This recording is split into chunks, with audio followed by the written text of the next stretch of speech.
vídeo vamos falar sobre o capítulo de número 5 e o capítulo de número 6 do livro de Gálatas. O combate de Paulo contra as heresias e contra o falso ensino de que obedecer à lei é o principal ou um dos principais requisitos para a salvação humana. Bom, galera, hoje nós estaremos falando sobre o capítulo 5, o versículo de número 1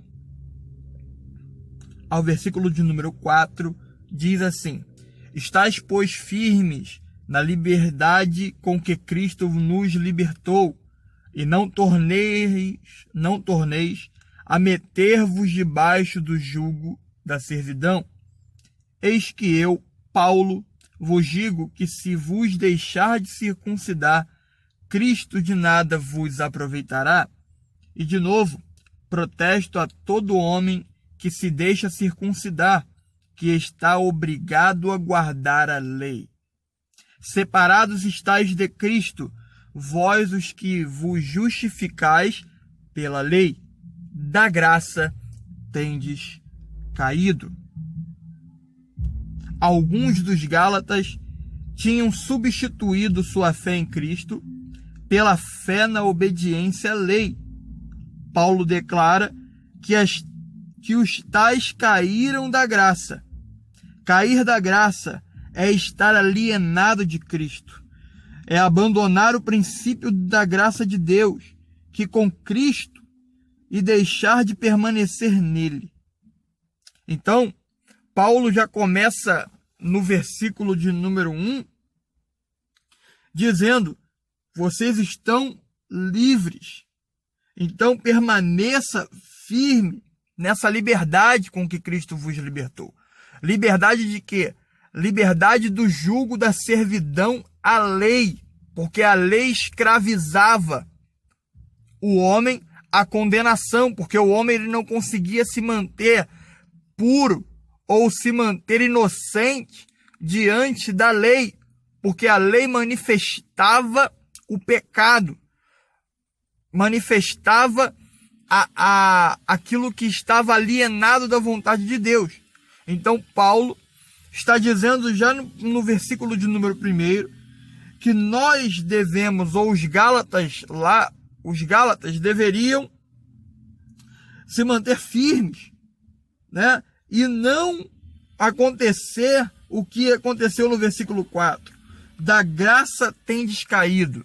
Ou seja, se justificar pelas obras da lei, se justificar pela lei, que representa os 5 primeiros livros do Antigo Testamento. A lei se resume ali. Então, os Gálatas estavam se responsabilizando, estavam se justificando através das obras da lei. E quem faz isso está alienado, abandona a graça, porque a graça é um favor imerecido, a salvação é um favor de Deus para o homem, que não está ligado à obediência, não está ligado à obediência à lei, mas agora a uma nova vida, uma novidade de vida. E os Gálatas estavam querendo voltar às antigas práticas. No versículo de número 6, diz assim: porque em Jesus Cristo nem a circuncisão, nem a incircuncisão tem virtude alguma, mas sim a fé que opera por amor. A Bíblia afirma que a pessoa é salva pela fé. Neste trecho, Paulo define a natureza exata dessa fé. A fé salvífica é uma fé viva num Salvador vivo. Fé esta tão vital que não pode deixar de expressar-se em atos motivados pelo amor. A fé que deixa de amar e obedecer a Cristo verdadeiramente, de demonstrar interesse genuíno pela obra do reino de Deus e de claramente resistir ao pecado e ao mundo. Então, Paulo, no versículo de número 6, ele vai deixar claro que a salvação é pela fé no Filho de Deus. E essa fé, ela é viva. Ou seja, é uma fé que vai combater contra o pecado. Coisa que a lei não consegue. A lei te mostra a vontade de Deus, ou seja, ela te mostra o que é contra a vontade de Deus. Mas como Paulo disse nos capítulos anteriores, essa lei ela não consegue transmitir o espírito de vida. Esse espírito de vida, só o Espírito Santo, ao ser derramado no homem, após a confissão de fé, de crer em Cristo como Salvador, só esse Espírito tem a condição de nos elevar a um nível, de combater, de nos motivar. Essa fé, ela é tão viva que nos leva a expressar atos motivados pelo amor, que é uma decisão. Então, a partir do momento que eu creio, eu sou motivado a amar, né? O apóstolo João diz: não ameis de língua, mas em obras e em verdade. Então, o amor é uma decisão de uma expressão daquilo que se crê. Eu creio no Filho de Deus como meu Salvador. Então, a partir desse momento, eu vou ter atos de amor, motivados por essa fé. Continuando, chegamos aqui no versículo de número 7, que diz: corrieis bem, quem vos impediu para que não obedeçais à verdade? O falso ensino nega as verdades fundamentais da fé cristã ou declara que é necessário algo mais além do Novo Testamento para o crente ser um cristão completo. Então, o falso ensino, ou ele vai negar, tá? Ou ele vai negar as verdades fundamentais, ou ele vai acrescentar. E é o que estava acontecendo. Estava acontecendo um acréscimo. Nas condições para a salvação do homem. E esse acréscimo era a obediência à lei e a circuncisão. Estava acontecendo um acréscimo. E Paulo diz que esse é um falso ensino. No versículo de número 7 ainda, nós vamos perceber que todo o ensino cristão ele deve ser averiguado pelo teste da verdade apostólica. O ensino em evidência conforma-se com a mensagem original de Cristo e dos apóstolos, conforme o Novo Testamento.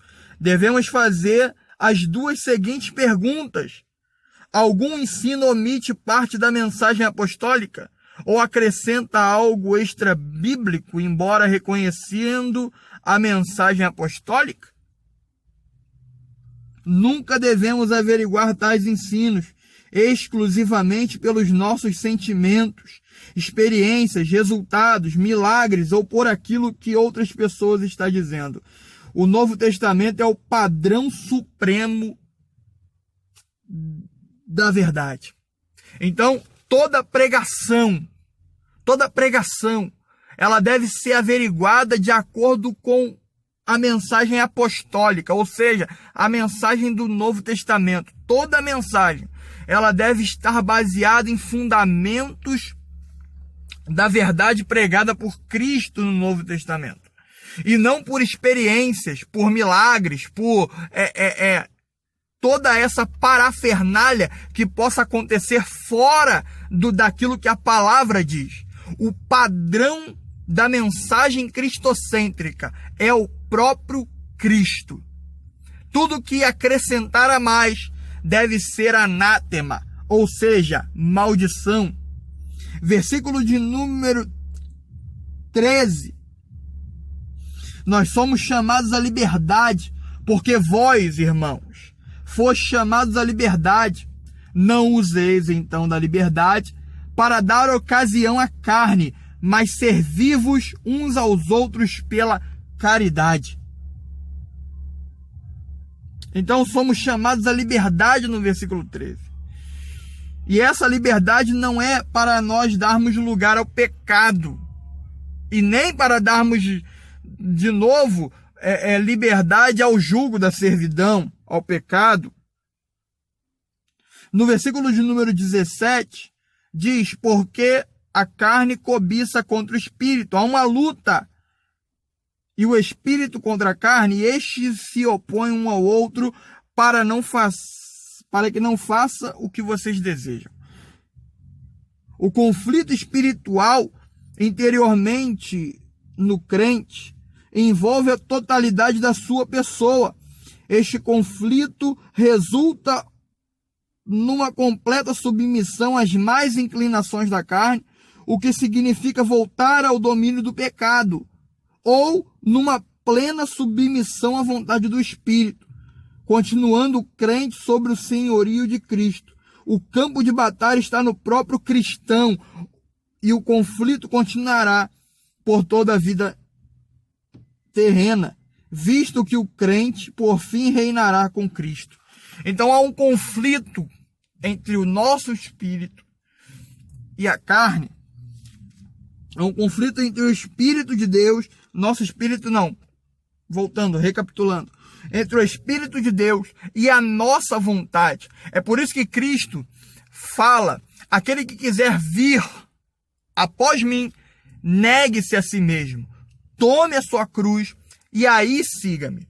Mas é necessário negar a nós mesmos. É necessário deixar que o Espírito de Deus tome conta das nossas vidas. É por isso que Paulo vai dizer, se vivemos em espírito, ou seja, se cremos em Cristo, andemos também em espírito, ou seja, deixe esse espírito controlar a vida de vocês, e não os desejos da carne. Então, há um conflito dentro de nós, há um conflito dentro de cada um dos seres humanos, dentro de cada um dos Gálatas. No versículo 19, avançando, ainda no capítulo de número 5, diz assim, porque as obras da carne são manifestas, as quais são manifestas prostituição, impureza e lascívia.